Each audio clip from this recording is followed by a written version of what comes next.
places. Thanks. But we very rarely have presentations on local wildlife. Tonight, Jason Kazuta is going to showcase some of the wildlife he's observed in the Greater Vancouver Regional District and the challenges that these wild creatures face in urban and suburban areas. I believe he has a particular interest in bears, not an animal that you really want to frequenting your backyard. But I'm pretty sure he said he loved bears. Yes. So Jason has been a keen photographer since childhood, always taking his camera to school and documenting friends at school and on field trips. It became a bit more serious when he was one of the photographers for his high school yearbook. He bought his first filmed SLR in 1991, a Minolta 7XI, and his first DSLR in 2005, a Minolta 7D. This is when he became passionate about wildlife photography and wildlife conservation, something that's still an interest to this day. He's since switched to Canon for the most part, but also shoots Fuji and Nikon. I don't have any details, but I'm pretty sure that Jason recently helped a friend who was working on a documentary about the Sailor Sea, helping with some background editing. So he's definitely into nature, into conservation, and I'm looking forward to his presentation tonight. So take it on, Jason. All right. Just one sec before you get going, Jason. I'm going to ask Jack to mute everybody. There's a couple of people that aren't, just so we don't interrupt you as you're talking. So you'll have to unmute yourself, though, when he starts.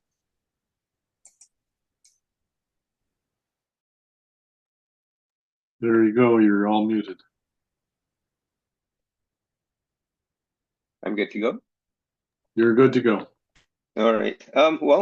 First of all, I'd like to thank Elizabeth, Ken, Jack, and am I missing someone? Nikki, for inviting me over today. I'm not very used to something like this, so hope you excuse any errors I make. I noticed that my images aren't in the order that I wanted them to be, so hopefully I will be forgiven.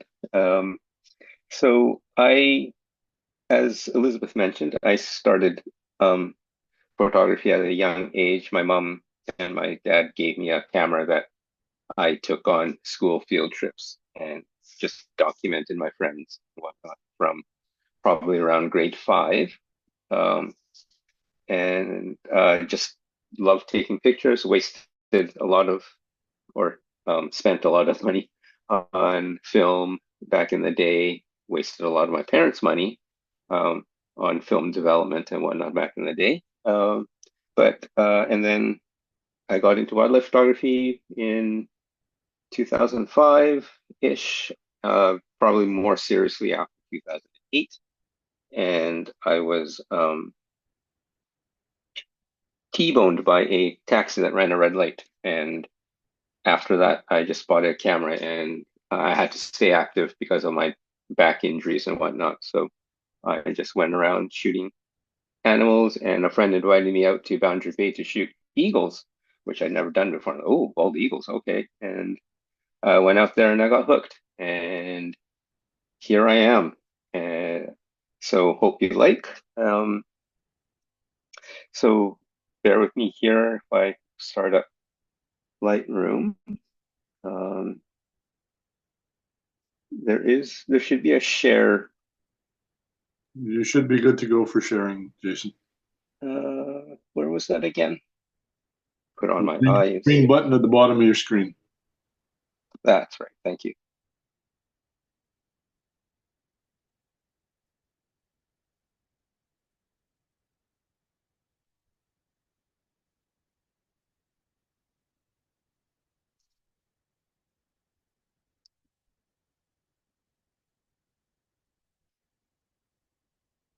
Can you see the screen?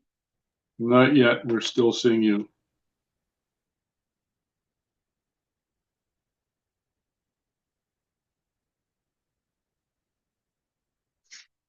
There we go. We got your Lightroom desktop.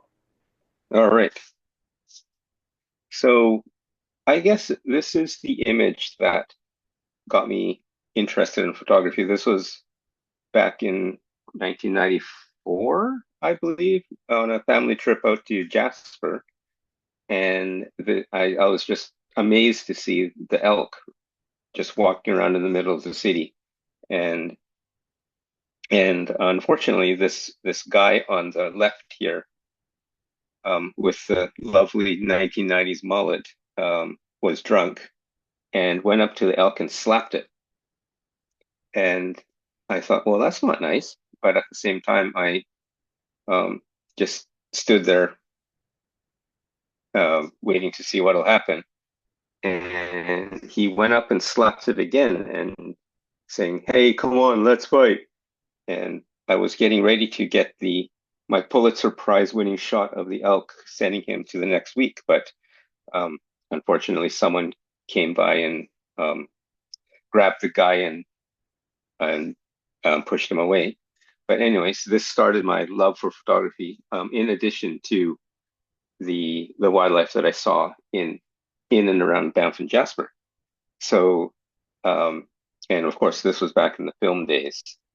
And if we fast forward to after I got my digital camera, my SLR, I did buy a horrendous Sigma telephoto zoom lens, which at the time I thought was amazing, but it really was a piece of crap. But I did get some good shots that I think. But I transitioned into more shooting the wildlife in and around Vancouver, and I live by the PNE. So I didn't shoot much around the PNE, but I went out to Boundary Bay, Iona, Coquitlam, North Vancouver, West Vancouver, Stanley Park, and some of the larger parks in and around Vancouver. So as Elizabeth mentioned, this is my first love of wildlife, I guess, which is black bears. And they're not as scary or violent or bloodthirsty as maybe some media might lead you to believe. They're actually quite docile, they're curious. Of course, you don't want to get in between mama bear and cub, but these two were up in a tree. This is in Coquitlam, and they weren't being defensive or aggressive. They were just very curious as to what I was. And mama bear was just looking at me, and then baby bear woke up and ended up looking at me too. I just took a few shots and I just let them be. You don't want to stay around for too long. You don't want to stress them out. And you definitely don't want to alter their behavior in any way. This is another mama bear that I've known for about 10 years now. We call her Laverne because she has that mark on her forehead, which looks like the L that was on the sweaters and shirts of Laverne in the show Laverne and Shirley. So a bunch of us regulars started calling her Laverne. She looks a little bit mean here. She is not. She's very docile. She's used to people.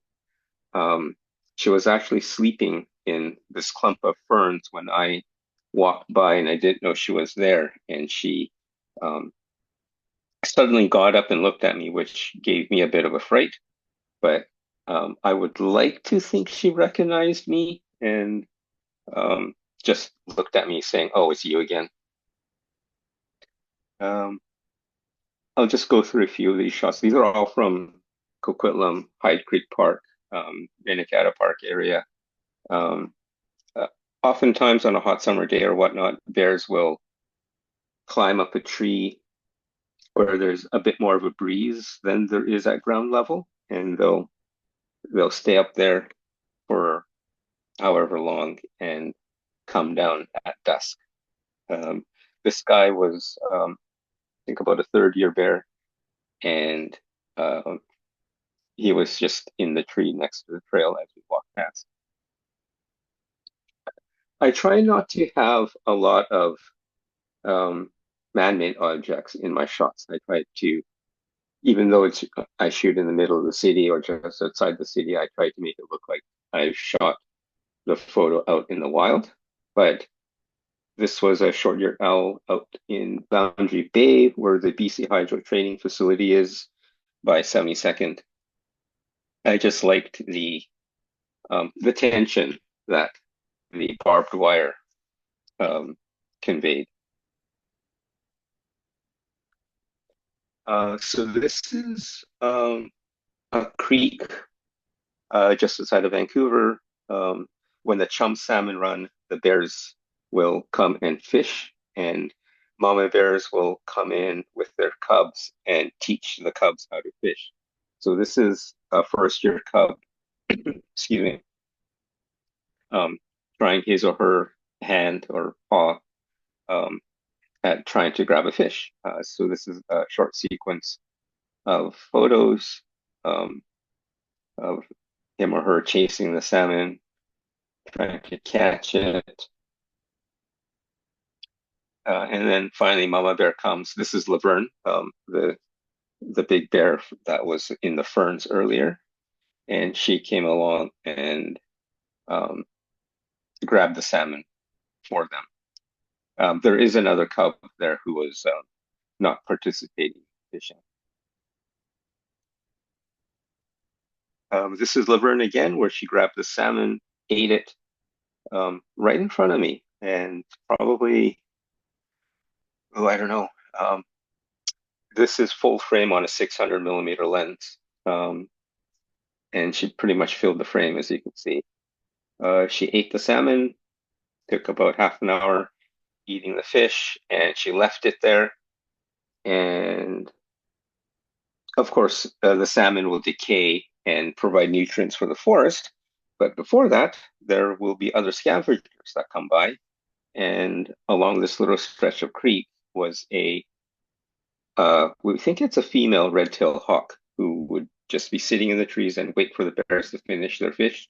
And then she would swoop in and scavenge on the fish. The reason why we think that it's a female red-tailed hawk is she's pretty big. So this is the exact same fish, and this red-tailed hawk is now dining on the fish. If anyone has any questions, please jump in. I'm glad to answer any questions. This is a bald eagle nest, of course. I took this in 2015 on Mother's Day, 2015. I thought it was appropriate. This is a nest that's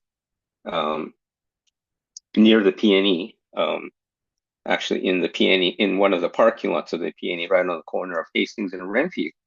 So they pretty much get a front row seat to all the concerts that go on. And even though it's located on a very, very busy intersection, it doesn't seem to bother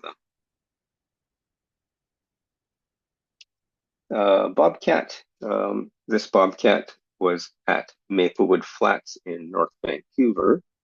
And he would come out every morning at 9:30, sit on this log, preen, and then go about on his day.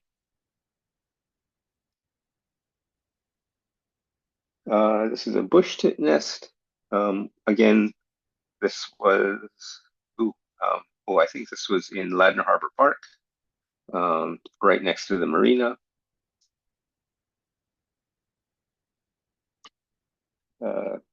Urban coyote. This was in Richmond along the West Dike. There's about 2 packs of coyotes there, and they will hunt voles right along the trail that everyone walks along. They're very used to people. They don't care about dogs. They just go around hunting voles. I guess not so much in Canada, but they are, I guess, quite maligned and hated creatures anywhere else. But I'm glad that the local residents do respect them and just give them the space. This particular female would walk along up and down the dike hunting voles, and people would be walking their dogs, maybe not even 50 feet away.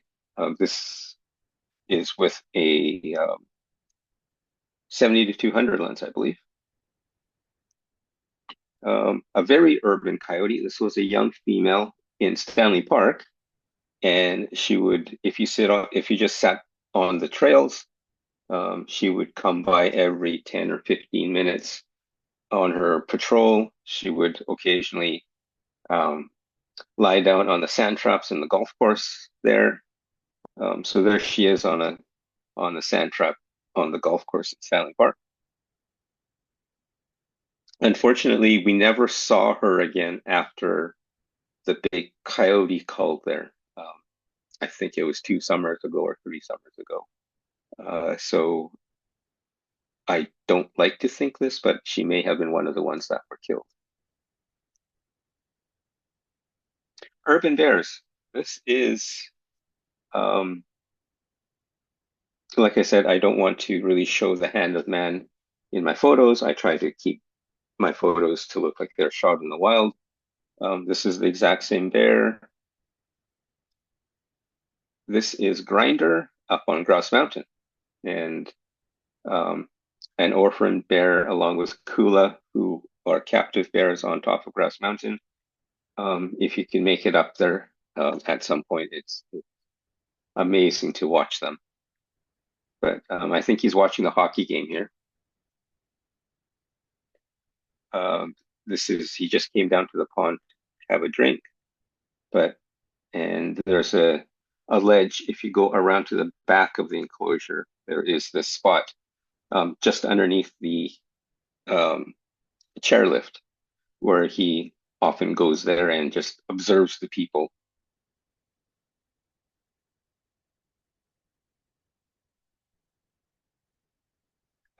My other favorite animal is hummingbirds. I love how they're so fast and they're living at the edge of metabolism, and even though they're so tiny, they can be very assertive. If anyone has a hummingbird feeder, you know how protective they are of a food source. But here is a female Anna's hummingbird gathering the cattail seed pods, fluffy seed pods for nesting material. You can see this a lot anywhere where there's cattails, like Jericho Beach or Stanley Park, and Van Dusen, which is where I took this. And this is also Van Dusen, also where they just come to the cattails, grab the fluffy tail seed pods, and go back to where their nest is to build up their nest. Hummingbirds will use anything fluffy, like dog hair, cat hair, cattail seed pods. They'll use lichen to line their nests. Structurally, they'll use spider webs. They'll go pilfer spider webs and use it to make their nests with. It takes about 1 to 2 weeks to build the nest. And this is a rufous nest. I can't remember the park's name, but it's the park near UBC. And this nest was located right next to a busy walking trail. And I was really nervous about this nest because people were just walking right by, not noticing the nest. And when people got too close, she would just fly off. And rufous hummingbirds are more shy than Anna's hummingbirds. So if you get to within about 10 to 12 feet of the nest, they'll just take off and they'll leave their eggs. They'll leave their newly hatched chicks or their chicks, and eventually they'll come back when they feel it's safe. But if there's a lot of people walking back and forth, she will not come back. So I was a little bit worried. Here she's sitting on eggs at the moment, and I stayed far enough away. This image is quite cropped in, shot with my 600 lens. But just people who didn't know that there was a nest there would cause her to fly off. And when that happens is when the babies are very small and the feathers haven't grown in yet, they're unable to thermoregulate, so they need mama's body heat to stay warm. And if she's gone too long, they will get too cold and become hypothermic. So some of the locals, residents, and I were thinking of putting up a sign saying, "Beware, there's a hummingbird nest. Please don't get too close." But of course, you put a sign like that up and people want to see, get a better look, and they unfortunately do get close. And she eventually abandoned her nest with the two babies inside, and unfortunately they died. So that's one of the challenges that urban wildlife do face. They face challenges from humans, human ignorance, often human stupidity. Sometimes you try to educate someone, but they will get aggressively defensive and raise a certain finger at you, unfortunately. This is another nest in Kitts Beach that I found and I kept to myself. This one was again right next to a walking trail, but hidden behind some foliage. So even though people were passing about 10 feet away from me, they never knew I was there. And this is one of the babies from this nest. It landed on this branch perfectly in the center of the two acorns or whatever they are. And it almost seemed to come and say hello because it landed close enough for me to touch. So I had to switch to a wider lens to get this shot. And it was sitting there for about an hour, hour and a half, and Mama came and fed it about 3 times. And this was the last I saw of the babies. The other one had fledged earlier and I couldn't find it. But this one stayed close to me. This was a nest in Tawasin, in a monkey puzzle tree, and in my friend's yard. And so we had carte blanche access to photograph this nest.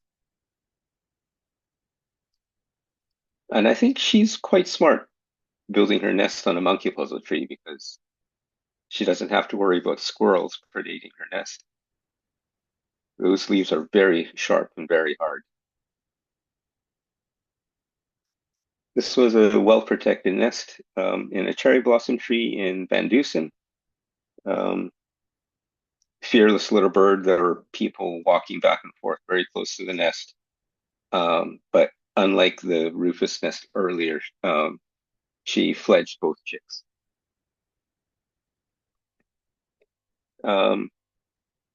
This is a kingfisher in Stanley Park. Generally, kingfishers are quite skittish. They will not let you get close. They will not come close to you. However, this female in Lost Lagoon is so used to people that you can be 30 feet away taking pictures of it and she doesn't care. This is not cropped. This is a full frame shot at 600 millimeter. And nope, she doesn't care. She was just happily fishing for the little fish in Lost Lagoon. This is her partner.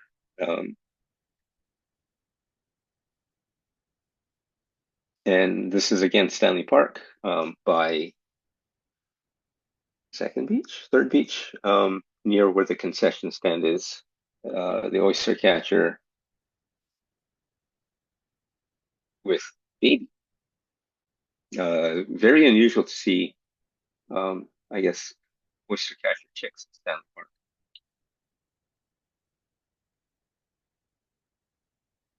And of course, one of my favorite birds, the chickadee. This is a chestnut-backed chickadee and its nest. This was in near Lost Lagoon again. Once again, fearless little birds. They don't care when people are standing right underneath taking pictures. I think there were about 3 babies inside. which all fledged, and mom and dad were very busy coming back and forth every 10 minutes or so, feeding them and carrying the fecal sacks out.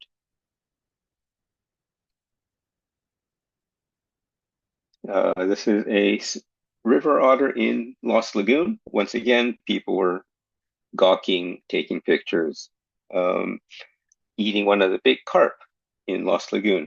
There was a big die-off in Lost Lagoon, I think it was 2 summers ago, where the oxygen, there was an algae bloom, which deprived the water of almost all of its oxygen, and all of the big fish died. So until we get the carp, the little baby carp that hopefully survived, get nice and big, I don't think we'll see the river otters back.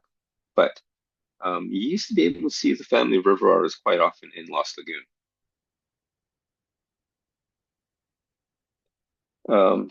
Once owls, another one of my favorite birds. Any large park in the GVRD will almost certainly have a pair of barred owls or great horned owls in it. This is the Van Dusen pair, mom and dad, mom in the front, or Mrs. Owl, not a mom at this time, in the front, and in the back is Mr. Owl. The male is about 20% smaller than. This is Mrs. Owl with dinner. I think Easter was canceled this year.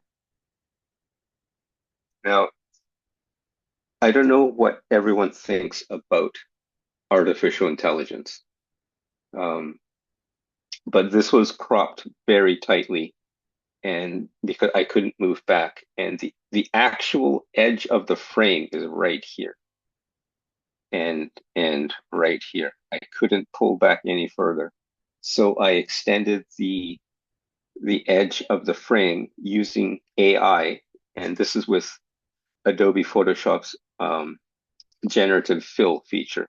So it filled out the rest of the frame here using AI, and I think it did an amazing job. But there's also an ethical dilemma, isn't there? Where how can you trust a photo as being true anymore?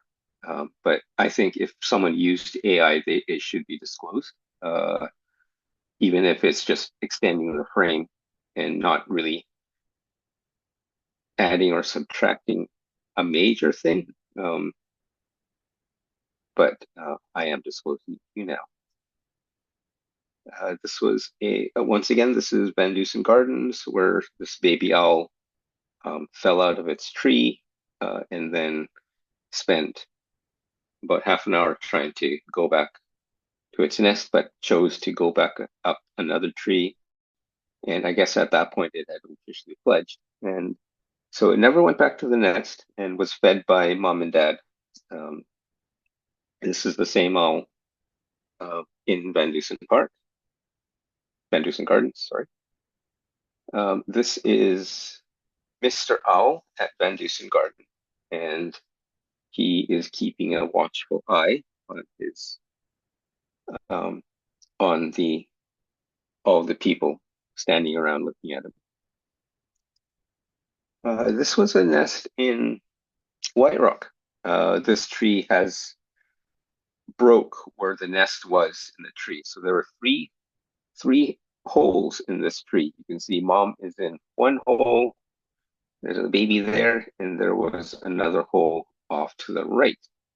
And oftentimes you would see the babies, once they got big enough, you could see them poking out. And I was fortunate enough to be there when the three owlets were poking out of the holes, and then mom came back to the nest, and that was a good day. This was in White Rock. Unfortunately, the tree broke right here, and this nest is no longer there. I don't know where the owls went. This was in Coquitlam. Some of you may know this was an albino barred owl. We think it was female because there were three siblings and two of them were visibly larger than the other. So we think there were two females and one male. Now some people think an albino, it defines no pigmentation, pink eyes, pink skin, but that's not necessarily true. There are about 7 or 9, depending on the biologist, types of albinism, and not all manifest themselves with no pigmentation. There are types of albinism where there is different varying degrees of pigmentation. So what most people think of an albino is what's called oculocutaneous albinism type 1. This one is, there was a biologist who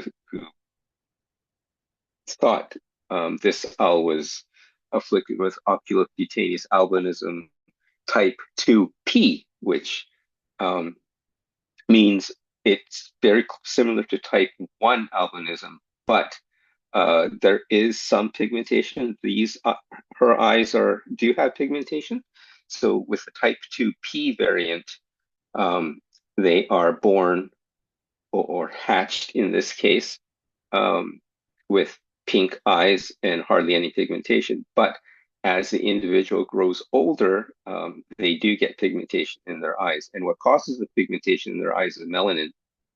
And melanin is crucial in the development of eyes. So a type 1 albino usually has vision problems, but a type 2P albino, actually their vision is close to normal or is normal. So she was able to hunt, and eventually when she got older, she was seen hunting. So her vision seemed to be perfect. And this was in this was in White Creek Park in Coquitlam. I was lucky that a friend of mine, her backyard is where this family roosted. So I was able to get a lot of pictures before they went out into the public lands, where everyone else found out about it. This is the 3 siblings together.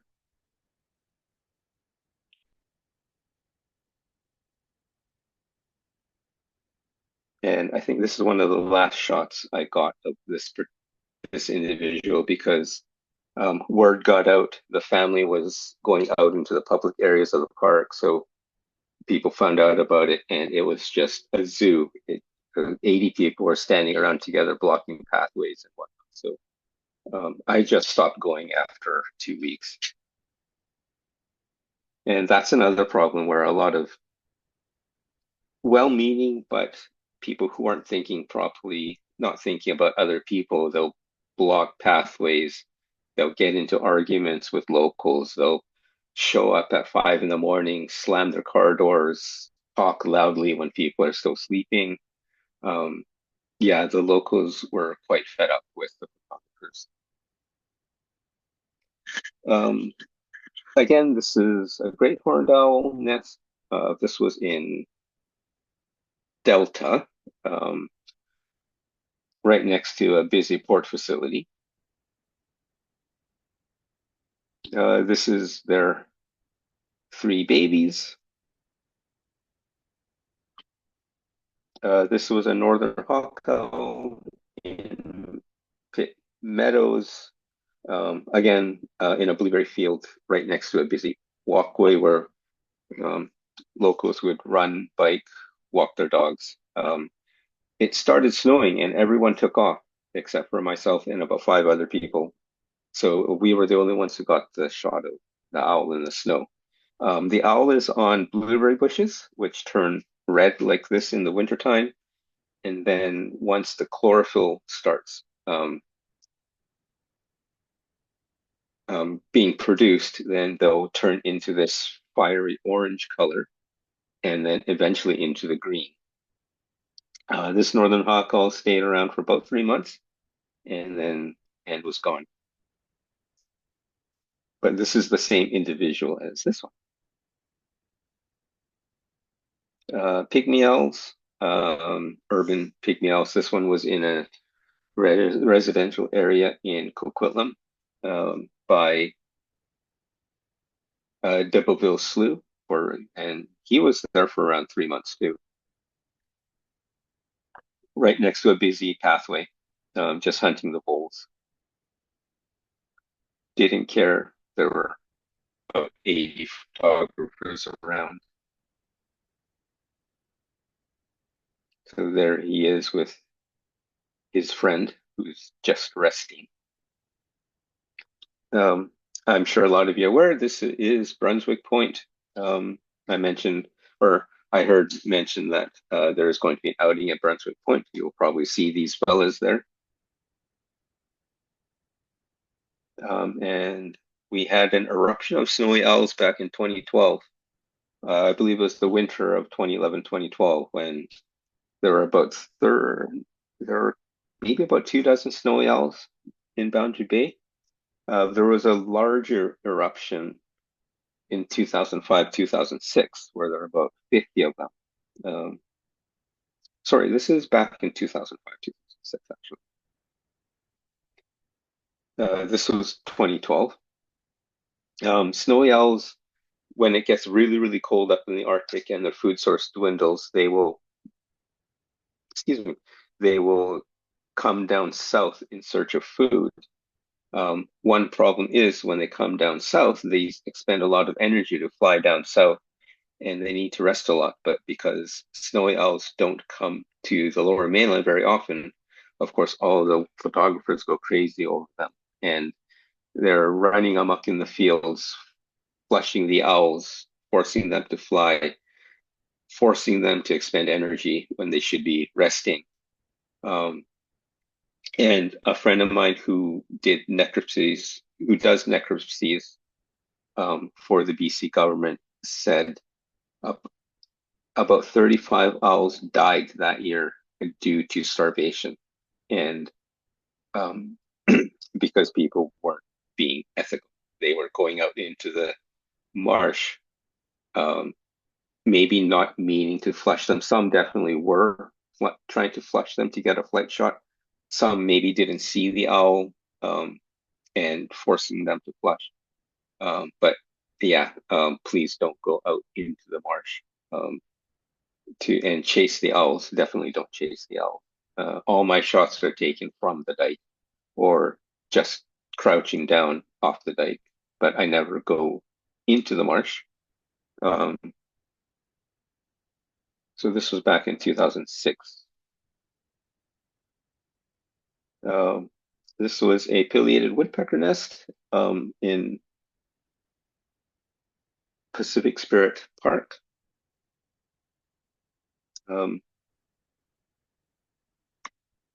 The babies are very loud when they want to be fed. And I got hooked over 2 years ago with these baby raccoons in Stanley Park. Unfortunately, people do feed them in Stanley Park, so they are fearless. They will come up to you begging for food. Yes, I know they're cute. It's hard to resist their faces, but there is a $500 fine for feeding wildlife in Vancouver Park right now. But there are a few core people in Stanley Park that do not heed that and just feed them. I guess the good part is they come up to you and you get a cute shot, but at what cost? They allow you to get very close. He's laughing at a funny joke that I told, I guess. But, I do not feed them, and I think he was very hungry or something. These two were in Stanley Park in an old pileated woodpecker nest. Adorable. Lots of people watching them. They're right by the walking cycling trail that goes along the south side of Lost Lagoon. And they're right by the park benches. These guys again. Sometimes I like to go wide and show the environment of what I'm shooting. So there's a barred owl there in the upper right, there in the tree cavity there. So my friend who has the creek that runs through his yard has given me carte blanche access to go anytime I want. So these are some of the shots that I got when the bears are fishing. Notice the pile of salmon carcasses on the right there.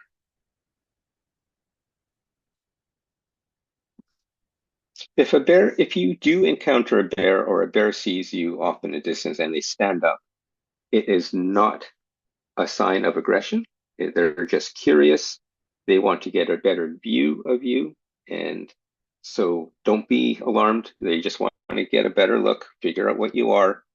And black bears will, well, sorry, I should say local black bears that are used to people will never attack you. I've heard some aggressive bears out in the country, but the local bears, they just want to see what you are, what's going on.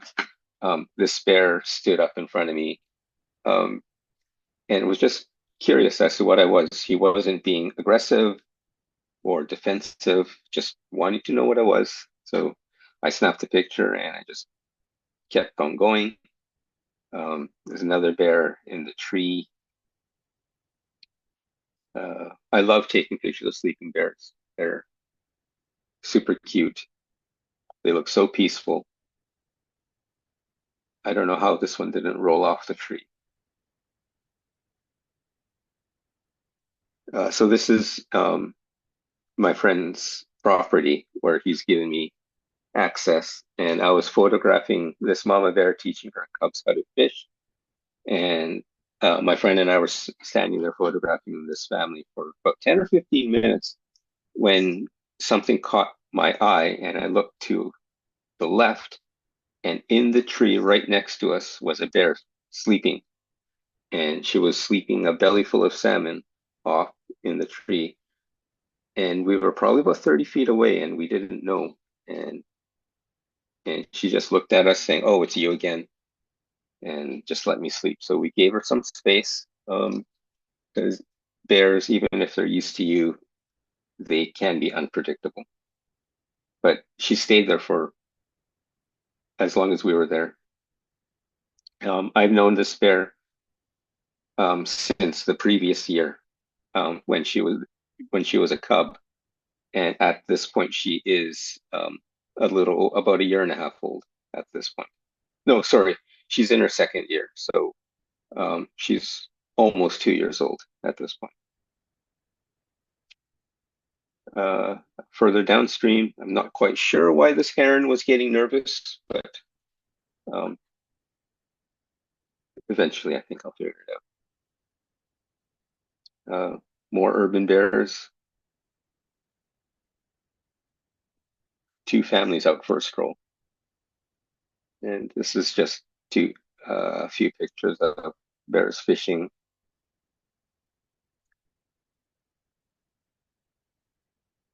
Another tool I like to use is my GoPro or trail cams. I've set up trail cams in and around some parks and try to hide them well enough or just leave them for about 2 hours. This is my GoPro, which I left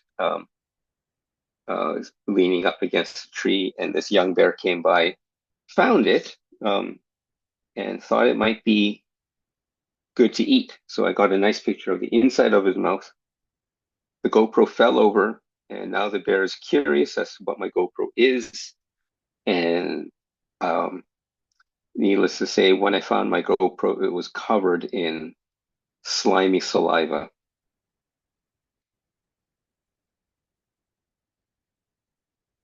This is another GoPro that I had set up near the creek, and I just left it running to take a picture every 2 or 5 seconds.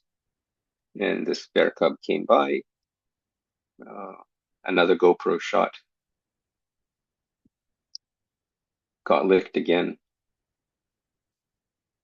And this is just a shot of my trail cam. The photos aren't very good, but the videos are quite decent.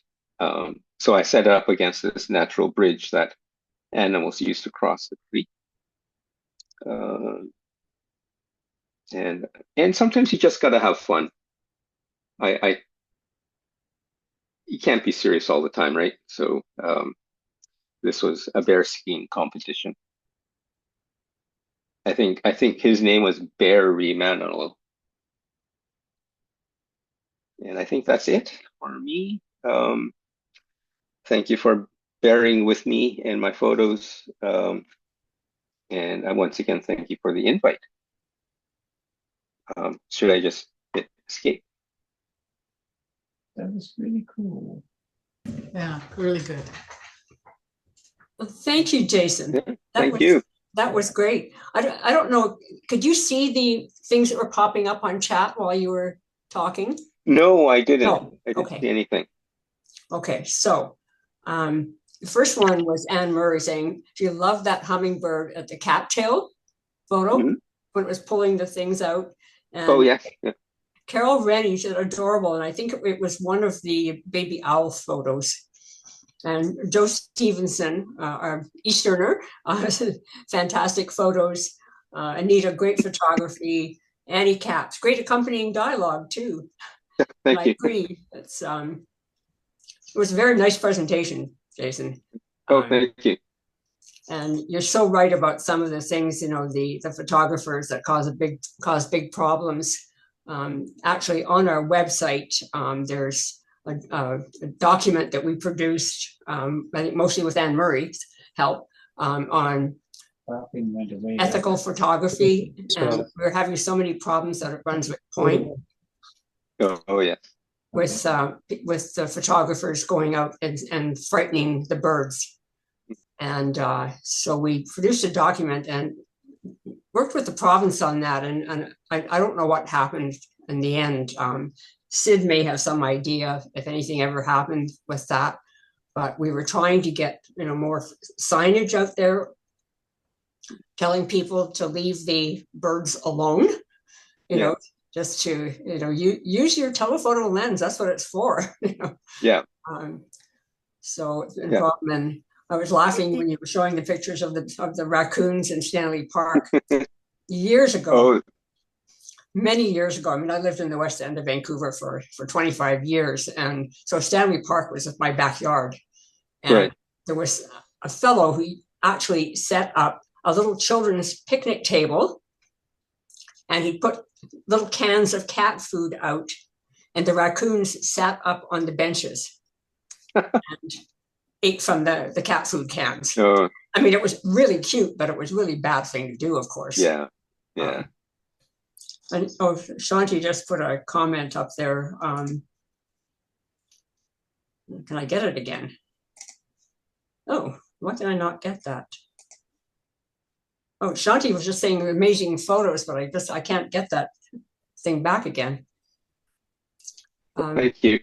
Anyways, they were wonderful photos. You got some really great ones of the hummingbirds and the owls, and barred owls are my favorites too. I just love them. So lots of great shots. They're so curious. Yeah.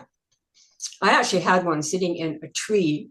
Well, you know where I live, and the outside my window. Oh, there's Shanti back again. Amazing, amazing, amazing photos. Thank you for sharing them and sharing education about respect. So glad you like them. Yeah, anyway, I looked out my window and there was a barred owl sitting in a tree right outside my window. Like I'm in this complex. I mean, there's cars and people everywhere. And I was so surprised. Yeah. But that was at the time. For some reason, the barred owls were everywhere where they really shouldn't be. They were downtown. They were sitting in planters downtown, you know, with people wandering all over the place. And they didn't know why the barred owls had all suddenly decided that they were going to be where the people were. I don't know if anybody ever figured out why that happened. But it was around that same time. There is one that hangs around by St. Paul's. Oh, is that right? There's a barred owl that hangs around on Burrard Street, anywhere between St. Paul's and the Burrard Street SkyTrain station, picking off the rats. Oh, well, and my friend has one, a picture of the barred owl sitting on a parking meter on Burrard Street. Just sitting in front of St. Paul's Hospital. I think Freddie had a comment or a question there. I wanted to know what kind of camera are you using for those latest shots? Right now, I have an Canon R5 with a 600 f4 lens A 4 lens, okay. with teleconverter, No teleconverters too. Okay. but with teleconverters, yes. Is it a 1.4 or is it a 1.4 teleconverter? I have both. Both, okay. Jason, can But I ask you to turn off your screen sharing? It's saying that you got low bandwidth right now. Oh, stop share. There we go. Oh. Okay, does anyone else have questions or comments? Just excellent photography. Very good, yeah. Thank you. Fantastic, fantastic.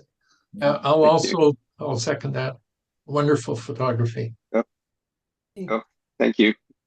Yeah, Okay, well, thank thank you so much for sharing all that with us.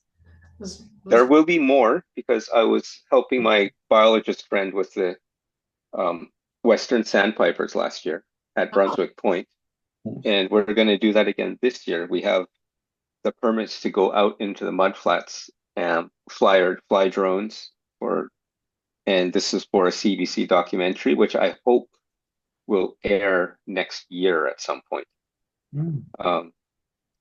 They gave us the key for the gate at Brunswick Point, so we can just drive out. Yeah, I think last year there were about 10 of us there shooting and recording video and interviewing the scientists that are studying the Western sandpipers. And it's a bit of a contentious issue right now with the Delta ports because they want to expand, and that's going to destroy about 50% of the feeding grounds for migrating sandpipers. And they found that the sandpipers actually don't. They used to think that the sandpipers, when they're digging their bills into the mud, they were eating the invertebrates that were in the mud. But when they did the necropsies on dead sandpipers, they didn't find invertebrates in their stomachs. All they found was sludge. And what they're actually feeding on is the biofilm that's sitting on top of the mud, and that's full of microbes and algae. That's what's providing the energy for them to fly hundreds of kilometers over a few days.